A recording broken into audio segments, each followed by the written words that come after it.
My sister looked at me over her son's first birthday cake and blew my entire world apart. "My son is your late husband's child," she announced loudly, making sure everyone in the room heard.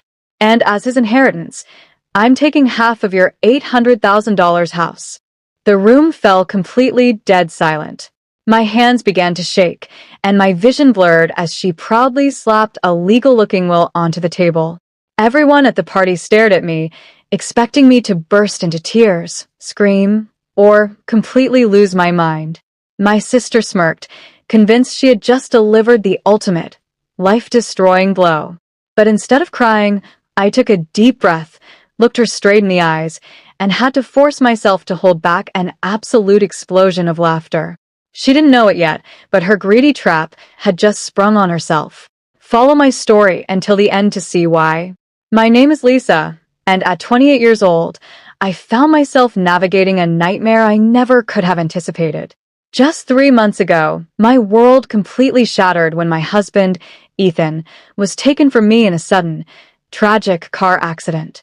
The grief was a heavy, suffocating weight, leaving me entirely alone in the beautiful $800,000 house we had spent years building together.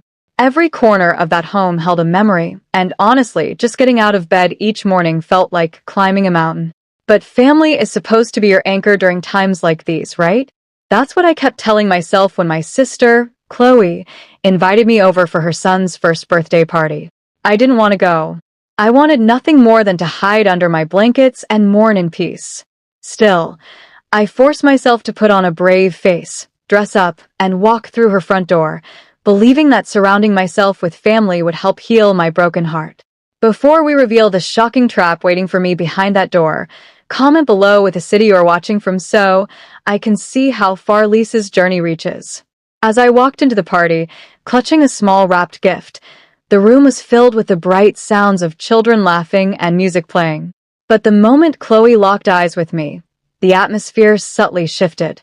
There was a strange, predatory gleam in her eyes that made my stomach instantly knot. She wasn't acting like a grieving sister supporting a widow. She was acting like a wolf waiting for the perfect moment to strike. The birthday party continued for another hour, but the tension in the air was thick enough to cut with a knife. I sat quietly on the edge of the sofa, trying my best to blend into the background, but Chloe kept glancing at me with a smug, knowing smile that made my skin crawl. Finally, it was time to cut the cake. Everyone gathered around the dining table, laughing and taking pictures as my little nephew babbled happily. But the moment the candles were blown out, the celebration took a dark, calculated turn. Chloe stepped to the head of the table and cleared her throat loudly, demanding everyone's attention. The room fell quiet as she looked directly at me, her expression hardening into pure malice. "I have a special announcement to make," she said, her voice echoing in the sudden silence. "My son isn't just my joy, he is the rightful heir to a legacy. My son is my late husband Ethan's child." Gasps rippled through the room. My heart stopped, and I felt the blood completely drain from my face. Before I could even process the horrific accusation, Chloe reached into a folder held by a man standing quietly in the corner, a man I now realized was her attorney. With a theatrical flourish, she dropped a thick, legal document onto the table right next to the birthday cake, showcasing the supposed paperwork for everyone to see. "This is Ethan's secret will," Chloe announced triumphantly. "He signed it right before his accident. As his child's inheritance, I am legally taking half of your $800,000 house. You have 48 hours to pack your things." The silence in the room was deafening as every single eye turned to me, waiting for my reaction. My family members stood frozen, their mouths open in shock, looking back and forth between Chloe's smug face and me. They were waiting for the tears. They were waiting for me to scream, deny the allegations, or completely break down over the ultimate betrayal by both my late husband and my own sister. Chloe leaned forward, resting her hands on the table, practically vibrating with excitement. She was absolutely certain she had just utterly destroyed me and guaranteed herself a massive payday. I forced my hands to stay steady as I reached across the table and picked up the document. My heart was pounding, but not for the reason Chloe thought. As my eyes scanned the legal-sounding paragraphs, the forged signature, and the official-looking notary stamp, a sudden, overwhelming wave of clarity washed over me. I looked at the exact wording of the claim, and it took every single ounce of my willpower to keep my jaw from dropping. Instead of exploding in anger, I took a slow, deep breath and let my face fall into an expression of utter defeat. I stared at the paper for a long moment, then looked up at my sister and whispered quietly, "Oh, I see." Chloe's smile widened, her eyes gleaming with the satisfaction of a predator who believed her prey had completely surrendered. She thought she had won. She thought she had successfully backed me into a corner where I had no choice but to give up half of my home. What she didn't know, what she couldn't possibly comprehend, was that her greedy little trap had just handed me the ultimate weapon. I lowered my head, biting the inside of my cheek, desperately trying to hold back a burst of absolute laughter. Chloe's lawyer stepped forward, adjusting his tie with a cold, professional indifference that matched the smug look on my sister's face. He pulled a second document from his briefcase and slid it across the table toward me, right over the remains of the birthday cake. "Mrs. Whitaker," he said, his voice dripping with synthetic authority, "to ensure this transition is as painless as possible for everyone involved, my client is offering a standard settlement. You have exactly 48 hours to sign over the property deed, granting Chloe 50% ownership of the primary residence. If you refuse, we will immediately file a public lawsuit, contest the estate, and tie up all of your assets in court for years." Chloe smirked, crossing her arms. "Don't make this harder than it needs to be, Lisa. Just think of your nephew. He deserves his father's legacy, and I won't let you hoard what rightfully belongs to my son." I didn't argue. I didn't say a single word to defend Ethan's memory or protect my own rights. Instead, I carefully folded the paperwork, placed it inside my purse, and walked out of the party into the cool evening air.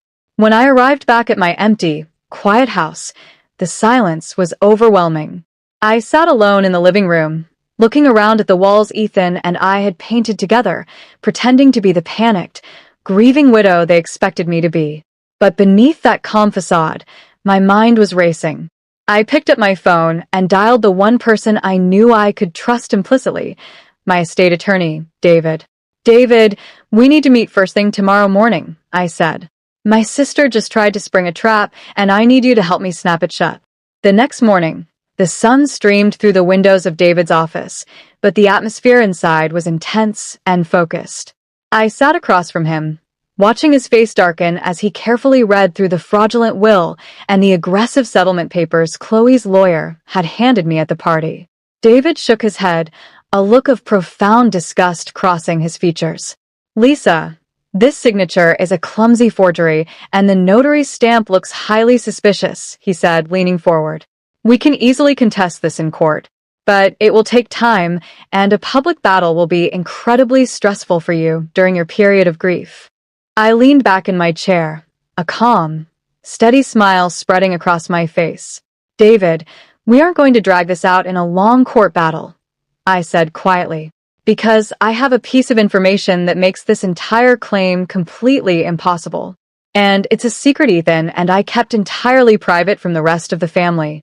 David looked at me, confused, as I reached into my bag and pulled out a certified, sealed folder from our family doctor, a document I had kept safe for years. I pushed the medical file across the desk. "Open it," I instructed. David broke the seal, unfolded the pages, and began to read the clinical summary. Within seconds, his eyebrows shot up in absolute amazement. The medical records were conclusive and undeniable. 5 years before Ethan and I had even met, he had been diagnosed with absolute, irreversible male infertility.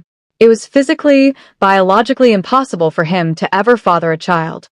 Chloe's son could not possibly be Ethan's. My sister had built her entire extortion plot around a massive lie, completely unaware that science would destroy her. The conference room at Morrison and Associates was suffocatingly quiet when I walked in the next morning. Chloe and her attorney were already seated on one side of the long mahogany table, their expressions projecting an air of absolute triumph. Chloe looked at me with a patronizing smirk, while her lawyer smoothly arranged the final property transfer papers right in front of them. My attorney, David, sat quietly by my side, keeping his face perfectly neutral as he placed his briefcase on the table. "We're glad you decided to be reasonable, Lisa," Chloe's lawyer said, sliding the deed modification paperwork across the polished wood toward me. "Signing this now avoids an incredibly messy public court battle that would only bring shame to your late husband's memory. It's best for everyone if we settle this family matter quietly today." I didn't say a single word. Instead, I reached into my purse, took out a pen, and calmly pushed the documents right back toward Chloe. "I think it's only fair that the rightful claimant signs her name first," I said, keeping my voice steady and completely devoid of emotion. Chloe grinned eagerly, snatching up the pen without a moment of hesitation. She scribbled her signature at the bottom of the page, completely validating her claim under penalty of perjury and locking herself into her fraudulent narrative. Her lawyer smiled, believing they had just successfully stolen half of my $800,000 home without lifting a finger. The moment her pen left the paper, my defeated look completely vanished. I looked at David, who opened his briefcase and pulled out the certified medical file alongside a freshly drafted countersuit.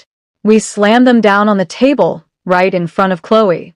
"What is this?" she asked, her smile faltering. "Those are Ethan's medical records proving his absolute infertility," I said, enjoying the way her face turned entirely pale. "And that is a lawsuit for fraud, forgery, and grand larceny. You just signed a fraudulent document under oath." Her lawyer's eyes went wide as he stared at the clinical proof. He packed his briefcase and walked out, leaving Chloe completely alone to face the consequences. What would you have done to a sibling who betrayed you like this? Comment your thoughts below, and check out the 2 favorite stories on your screen right now for more mind-blowing twists.